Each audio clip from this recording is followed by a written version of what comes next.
Welcome back. This is Inside Sports with me, Arthur Bonakawa. This afternoon, we're looking at all things EFC, the return to action, and how the sport has displaced boxing in popularity. What has it done right to resonate with the fans? And Morena Mutupi still with me in studio with my guests on Zoom as well. Morena, in particular, right, organization's reputation comes under the spotlight when for a very long time they haven't been in action and they haven't been out there saying, fans, we're doing our live events and we're doing the things that we love, which is, of course, mixed martial arts. How do you think an organization like EFC will have to remain relevant in the midst of coronavirus? To be honest with you, I think they can leverage off, and this is probably not what they would want to do, but given the popularity of UFC and what UFC has managed to do, how UFC has managed to essentially break the barriers in the middle of a pandemic, they can leverage off of what the UFC have been doing. Yes, it's going to take a little while for EFC to try and convince the government, at least in South Africa, to get fans back in there, get fans involved. But this is a huge step to make sure that EFC 85 is actually even happening today, because we are talking about a third wave that is looming in South Africa. And for you to be bringing back a couple more sports, especially contact sports, is somewhat of a bit of a danger. But if EFC, as they seemingly have managed to convince the government that they can make sure that protocol is followed, that they can do whatever they can do, then fans would then look at the organization and say, a lot is being done to ensure that the sport that we love as South Africans, which is incredibly popular in this country, as you've again mentioned in your intro, is growing more popular than boxing, which has always been known as one of the greatest sports in this country. So their fans can then look at EFC and say, enough is being done to ensure that we do have, the sport that we love back again. So I feel like they're putting in enough work in making sure that the sport comes back, but it's going to take them a lot more work to ensure that, they win more people into the sport, because that eventually is one of the goals that you want, is to win more people, not just keep the ones that you already have. Wow, win more people and don't just keep the ones you have. Morena Mutupi speaking there about mixed martial arts and the prowess that is EFC. Graham and, I beg your pardon, Kyra is still with us. I guess I'm tongue-twisting because there's just this sense of nervousness that's coming from the EFC Performance Institute, because you guys are live there just a few moments before the fight card begins. I mean, wow, guys, you've got Martin van Staden, the Punisher himself, and Boyd Allen, former champions, on your fight card. Graham, just your thoughts on having those guys back on. And of course, I do understand that you're trying to get the MMA fans back at it as if it never left before. Well, we heard earlier, what happened with the UFC, which is important, is that they stayed going through COVID and they became very relevant, and MMA became extremely relevant. So off the back of that, to see all of our athletes like the Martins, the Boyds, and the Zulus, who's also a champion, former champion, flyweight champion, chewing at the bit to get back in there, because they've been watching UFC and they've just been wanting their home, their MMA promotion, the promotion that they signed to and want to be a part of, back online. It was pretty easy. Getting a hold of those guys was like, boys, let's do this again. Let's get back in there. You guys are able to sell these shows better than anybody else, and we love watching you fight. So let's have it. So it wasn't really a difficult task getting the big names on the card, to be honest.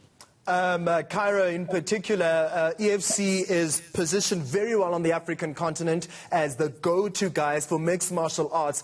And just as Graham had mentioned earlier on with the UFC, now we've got 3 African champions within the UFC, which is one of the major corporations across the globe. Are you consistently standing by the stance that EFC is the gateway to international success and possibly an open door to UFC? Dricus du Plessis has been there. Gareth McLennan has been there. JP Bay is one of the young prospects that has come through the EFC pipeline. He's also just plying his trade overseas.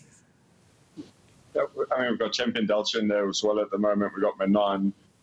We've got a whole bunch. We actually got a bunch of athletes currently, ex-UFC athletes in the UFC, and we're effectively the leading mixed martial arts organization in Africa. If you're an African MMA athlete, this is where you build your record. This is where you build your brand, build your name, get your experience, and get your name noticed, and basically build your profile up enough and your career up enough until you can get to the likes of the UFC. And we are definitely that platform for any African MMA mixed martial artist.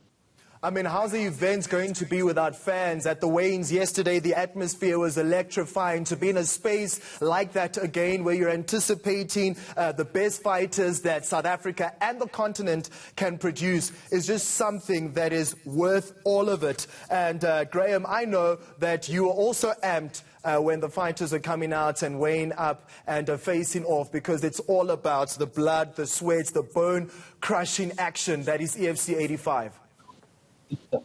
You know me, Arthur. That is one thing that I love, is the weigh-ins dictate what we're going to see. And yesterday, I said it and I'm saying it again, I saw the very best, the most supercharged weigh-in I've ever seen in my life. Faiz Jacobs looked like he was absorbing energy from around him, screaming. I mean, it gives me goosebumps even thinking about it now. And that tension between him and Sylvester was like palpable. You could have, I didn't know which way to turn, but all I heard was intent. You know, these guys are going to put on the most phenomenal fight. In a couple of hours, we're going to be able to see all of that unfold. So for me, weigh-ins dictate the bouts, and what we saw yesterday was incredible. Graham, Chifumbu specifically spoke to Faiz, saying that you're not the champion, and in fact the belt was vacant and JP Bays had to relinquish the belt, and that's why you are the worthy champion right now. But as soon as that cage door closes, it's you and me, and the Zimbabwean is going to be the champion. I mean, what do you make of such trash talk, and does it give you a sense of pride that you did make the right choice for the two guys to go head to head? The funny thing is the trash talk is kind of like it's a bypart of what's happening already. There's already these two exceptional athletes. And I think in any space, no matter what sport you're in, you're going to want to let that other team, that other person know that you mean business. So that just came out. I think that just really was a very organic statement that he said, because he'd watched an interview the night before on SABC or whatever it was, that they said that Faiz was going on about something in particular with Sylvester, and he took exception to it. So that's where that came from. And he said, okay, you want to trash talk on live TV? I'm going to do it at the weigh-ins. That was what I took away from it, and that just means that we're going to see a war. We're going to see something special. War is exactly the middle name of EFC there, Cairo. And just speaking about Faiz and the likes of Sylvester as well, that are fighters you manage, did you not feel under pressure to keep them motivated, especially after being away from the hexagon for so long? As I mentioned in my intro, 14 months was the last time that we saw any of the elite EFC fighters in a ring doing what they love best. I think what's great about these athletes is that they are the ultimate professional athletes. They have to train so hard to be at the level that they're at. And yes, lockdown, they weren't competing, but they were certainly training and improving and advancing their skills. So I think we're going to expect to see athletes that are 2 years further ahead or a year further ahead than they were when you last saw them at EFC 84.